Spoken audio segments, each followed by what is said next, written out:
तो तेहें वीडियो रे बन नेला जे बांगा पश्चिम बंग पनत रना जहाँ दो को लैया मालदा डिस्ट्रिक्ट और ओंडे मालदा डिस्ट्रिक्ट ना डीआरएम माने दो डिवीजन रेलवे मैनेजर ऑफिस रे किछुगान हॉल होतेते आको संगठन थ्रू सेन खन बन लई दाड़े जे बांगा उनको ओंडे रेलवे मैनेजर जहाँ दो डिवीजन रेलवे मैनेजर जहाँ दो मिट्टी लेटर को एम का दिया ऑल काते जे बांगा मालदा जहाँ दो स्टेशन कना ओंडे खोना कातेन मालदा स्टेशन खोना जहाँ तीनक गे स्टेशन पड़ा कना से जहाँ तीनक गे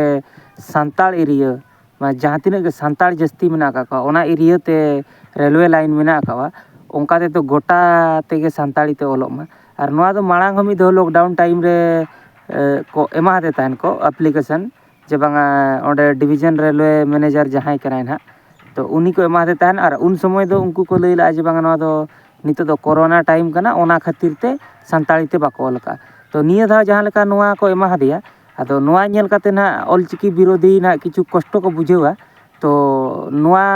इदी काते को लई हिचु के जे बांगा डीआरएम पास्टा खना ना जहाँ दो मैनेजर कनाय ना ओंडनी उनी पास्टा खने लई हिचु का जे बांगा आडी लोगन ले चेष्टा जे बांगा सांताली ते गोटा स्टेशन पिछु ओलोमा से जहाँ तीनक गे सांताल मेना का को ओना जायगा रे दो सांताली ते ओलोमा आडीगान जायगा रे पो नेल का जे बांगा नेतार दो रेलवे रे हो सांताल तेगे को एलाउंस को तो नोआ वीडियो क्लिप माला नेल लेपे इना परे बन कथा आहा लासेन सानाम को जोहार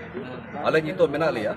मालदा जिला रे डीआरएम ऑफिस जहाँ दो divisional railway manager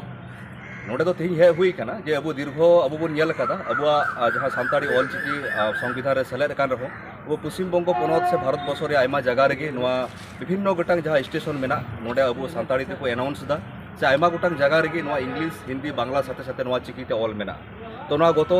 corona time रे नोडे हे हुई लेना नोआ विषय ते कितु उन समय कोरोना खातिर बांग नोआ कमी बांग लाहाव कान थे नोआ तो डीआरएम साथे आरहन जोगाजोग केदा जे तेही नोडे नोआ विषय ते के न्यापाम हुईना जे मालदा डिविजन रे नोडे अबो मालदा जिला खो हाना झारखंड जहाँ राजमहल बकुड़ धबी जहाँ जहाँ स्टेशन को पड़ाव कना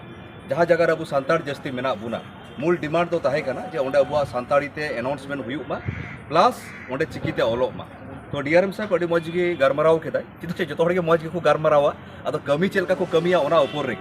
तो नोडे मेन केदा जे आमा ओका कोरे मेना अप्रूव ओना मिटे खोज नाय तो नोआ हो मेताव दिया जुदी नोआ मी मास मध्य रे आज तो 3 मासे खोजो कान थे नोआ जे नोआ उसरते एमाई कना जुदी बाय कोराव लेखाय अब नोआ उत्तर बंग रन प्रत्येकटी हड़िंग मेताव बुन कना जुदी नोआ बाय कोराव लेखाय वो मालदा जहाँ स्टेशन मेना ओंडे बुन गिति को नोआ दाबी लेगी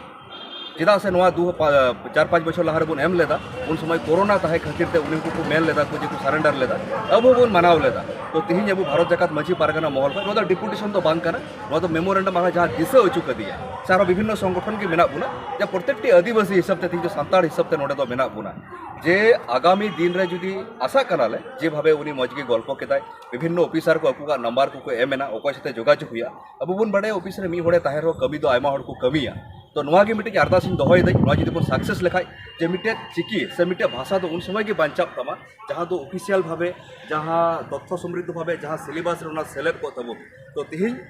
अड़ी मज गारमारा हुईना लिस्ट ए खोज ना ओका करे उनी एम हुयु कान ताया तो अब बुन आशा करा ना हुआ माने उनी 3 मास से खोज ना जुदी बांग हुई लेन खाय अब प्रत्येकटी जहाँ संगठन हेडिंग काते प्रत्येकटी सांताड़ हिसाब ते इन मेताव दिया जहाँ मालदा रेलवे स्टेशन में ना आले ले गिति को 3 घड़ी बाम ओला तो आशा कने नोआ उसरते के हुआ नोआ अपडेट चे चिका कना अबुरे नोडे परगना बाबा तको मेना को सारा विभिन्न संगठन जहाँ गोगो को बाबा को मेना को उनको को लई बुना मा एनते जोहार ताहले पे नेल के गया जे बांगा ओका लका नुकु को लई हचोया जे बांगा गोटा के सांताड़ी ते ओलोआ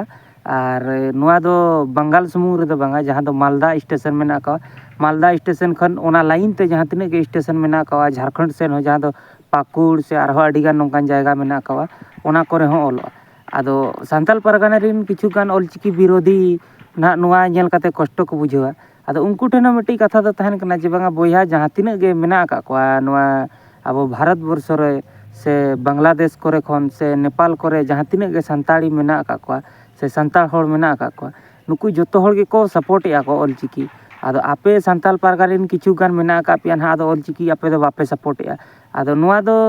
चिदा ना आपे सपोर्ट आ चिदा ना बा ओना दो लई मुश्किल गया और जबकि अडिगान वीडियो दो नोंका हो नेल हुई कना जे बांगा नुक आपे दो पे इसे कांते नोआ दो बापे सपोर्ट या आदो एक्चुअली आपे ओंडे उतर के तो बुद्धिजीवी हड़ बनु का को से आपे ओंडे रिन हड़ के बाको पुष्टई या उनका मा बांगा गोटा रिन हर को सपोर्टेगा तो आपे होना दो सपोर्ट दरकार कना और जहाँ तीन के हर ना नोआ पे नेल के जे बांगा